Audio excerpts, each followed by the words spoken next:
There are so many things happening in an organization at the same time, from customers to departmental works to sales, operation, finance, information technology, and so on. You need a tool or system to help you capture all the objectives in a manner that people will understand.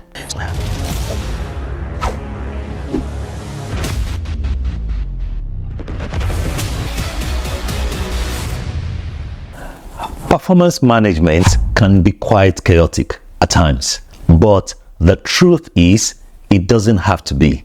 By pointing out 5 mistakes that you could be making, I'll help you get to the bottom of some crucial issues that could be hindering your team's success.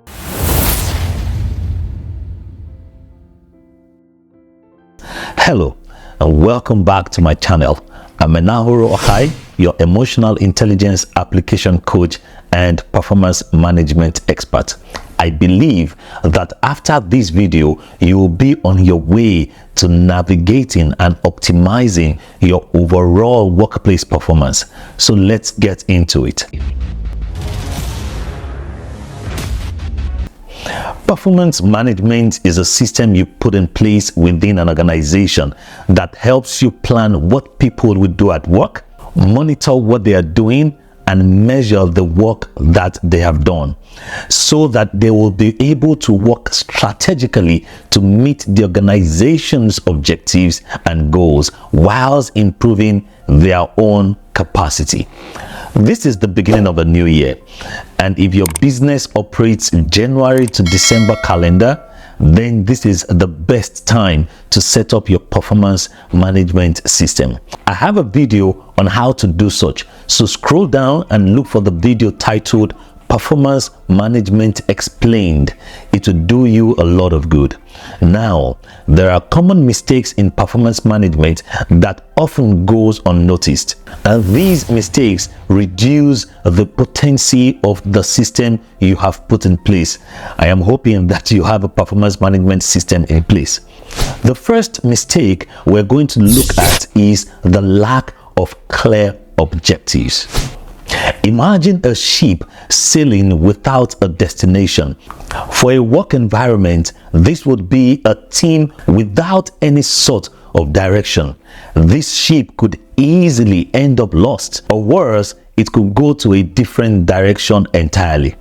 Of course, when working on a project, you assume that everyone is heading towards the same goal. No, some people have different interpretation of what the goal is. Eventually, the lack of clear objective results in chaos and confusion. Clear objectives align the efforts of every team member, ensuring that success is a shared destination for all. Now, the simplest way to set clear objectives is first identifying the general direction of your organization or your team for the next 1 year. Now, because there are so many things happening in an organization at the same time, from customers to departmental works to sales, operation, finance, information technology, and so on, you need a tool or system to help you capture all the objectives in a manner that people will understand. There are many tools out there. For the sake of this episode, you can either use the balanced scorecard as a tool to align all objectives, or you can focus on departments depending on your technical knowledge. In using the balanced scorecard, all you need to do is identify all the objectives in 4 core areas of your business, namely financial objectives like increase revenue, increase sales, reduce cost, and so on. 2, customer objectives like increase customer satisfaction, increase number of customers, maintain customer engagement, reduce customer churn, and so on. 3, internal process objectives like reduce delay, increase service time, improve resolution time, reduce defects in production, increase quality, and so on. And number 4, people and learning objectives like increase number of trainees, increase employee engagement, reduce toxicity, and objectives like that, you would notice that I'm using words like increase, reduce, improve. Best practice is to write objectives by starting with a verb and action word. Other examples could be to ensure, to expand, to modify, to enable, to achieve, and so on. If you cannot use the balanced scorecard to align your objectives, you can simply focus on departments. List out objectives that each department should achieve in the new business year based on the strategic objectives set by the top management level. I am sure you can relate to working without objectives. So let me know in the comments below, what are the negative effects you have experienced in working with a team without clear objectives? The second mistake that is often made with performance management is giving inconsistent feedback, simply because there's a clear set time for appraisal, especially that annual one. Constructive feedback is the compass that guides improvement. But if it is sporadic and only happens during annual reviews, then it's like watering a plant once in a year and expecting it to flourish. A team member who is unsure about their own performance simply because feedback is not frequent leads to a situation that's not only demotivating but counterproductive. The weakness of such a system is that suboptimal results is continuously sustained till feedback is given. But with consistent and timely feedback, you are nurturing growth and fostering a culture of continuous improvement amongst your team members. So make official feedback consistent enough for the health of your organization. Weekly, monthly, quarterly are usually better than annually. And of course, on the job feedback is the best because it's an instant corrective measure. So we're on the third performance management mistake, and this third one is neglecting employee development.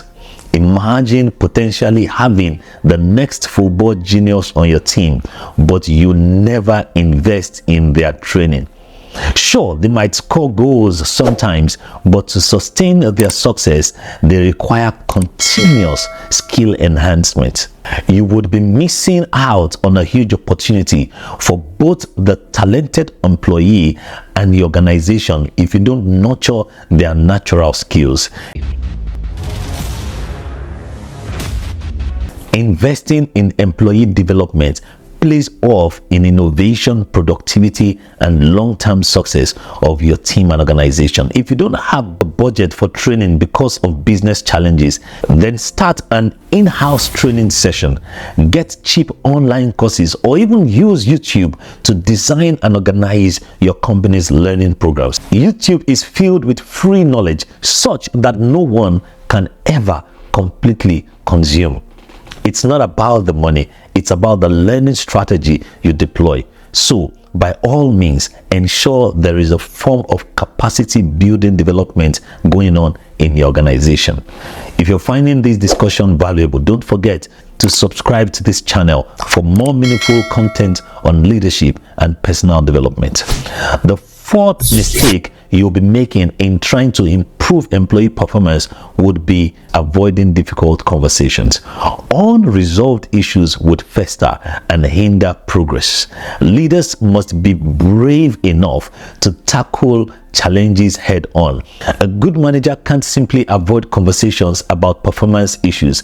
This does not only jeopardize the employee's growth, but also set a precedence for mediocrity in your organization. Embracing difficult conversations often foster a culture of transparency and accountability amongst members of the team. I have a whole episode on having difficult conversations, so search for it amongst my videos. You will find it highly helpful. Finally, The fifth performance management mistake you might be making is undermining the importance of good work-life balance. These days, we call it work-life integration.